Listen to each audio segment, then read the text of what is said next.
নমস্কাৰ ফ্ৰেণ্ডছ, মই শম্ভু সাকসেছ ভিউলৈ আপোনাক আকৌ এবাৰ স্বাগতম জনাই আকৌ এবাৰ এটা নিয়োগ বাৰ্তা লৈ আহিছোঁ। নিয়োগ বাৰ্তা ঠিক আছে, নিয়োগ বাৰ্তাটো আমি এইমাত্ৰ পাইছোঁ, সেইকাৰণে আমি আগৰ ভিডিঅ'ত দিব পৰা নাই, নহ'লে দি দিলোঁ হয়।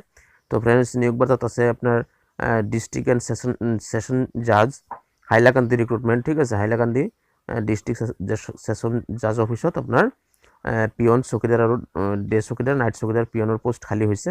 তো এইকাৰণে আবেদন পত্ৰ বিচাৰিছে। তো আবেদন পত্ৰ আপোনালোকে জমা দিব লাগিব আপোনাৰ 10 তাৰিখ ডিচেম্বৰৰ আগত 5টা বজালৈকে। ঠিক আছে, আপুনি আবেলি 5টা বজালৈকে ডিচেম্বৰৰ 10 তাৰিখ আপুনি লাষ্ট হয়, আপুনি জমা দিব লাগিব। ঠিক আছে, তাৰপিছত ইয়াৰ বাবে কি কি কৰিব লাগিব, আপোনাৰ এটা ষ্টেণ্ডাৰ্ড ফৰ্ম আপুনি ফিল আপ কৰিব লাগিব। ষ্টেণ্ডাৰ্ড ফৰ্ম আপুনি ধুনীয়াকৈ ফিল আপ কৰি আৰু লগত আপুনি আপোনাৰ educational qualification certificate, caste certificate, তাৰপিছত যিবোৰ আপোনাৰ ডকুমেণ্টছ আছে আৰু ঠিক আছে, সেইবোৰ ডকুমেণ্টছ আপুনি জেৰেক্স কৰি নিজে চহী কৰি মানে সেল্ফ এটেষ্টেড কৰি লগত আৰু 3 copy passport recent colour size ধুনীয়া ফটো আপুনি 3 কপি বনাই লৈ ইয়াৰ লগত গাঁঠি দিব।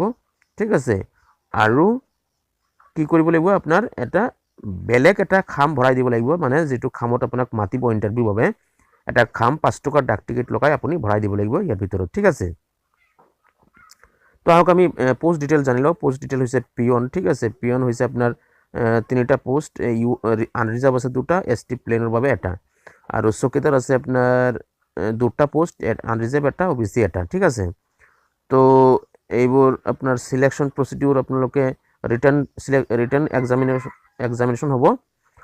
ৰিটাৰ্ণ পৰীক্ষাৰ বিনিময়ত আপোনাক সিলেকশ্যন কৰিব, তাৰপিছত আপোনাক সেকেণ্ড ভাইভা বস মাতিব, মানে ওৰেল টেষ্টৰ বাবে মাতিব। ঠিক আছে, তো ইয়াৰ পে স্কেল হ'ব আপোনাৰ 12,000ৰ পৰা 37,500 টকালৈকে, গ্ৰেড পে থাকিব 3,900 টকা per month.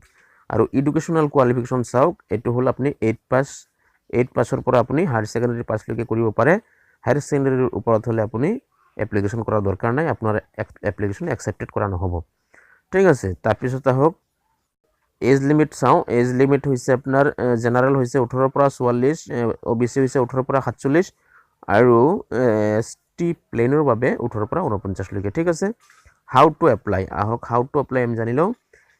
Interested candidate must apply standard form, এইটো আগতে কৈছোঁ, ষ্টেণ্ডাৰ্ড ফৰ্ম ফিল আপ কৰিব লাগিব। তাৰপিছত আপোনাৰ যিবোৰ ডকুমেণ্টছ আছে, attested self attested photocopies of all testimonials in support as educational, বয়সৰ বাবে যিটো শিক্ষাগত যোগ্যতাৰ বাবে কাষ্ট চাৰ্টিফিকেট, সেইবোৰ আপুনি প্লাছ আপুনি 3 কপি ফটো এইটো দিব লাগিব। ঠিক আছে,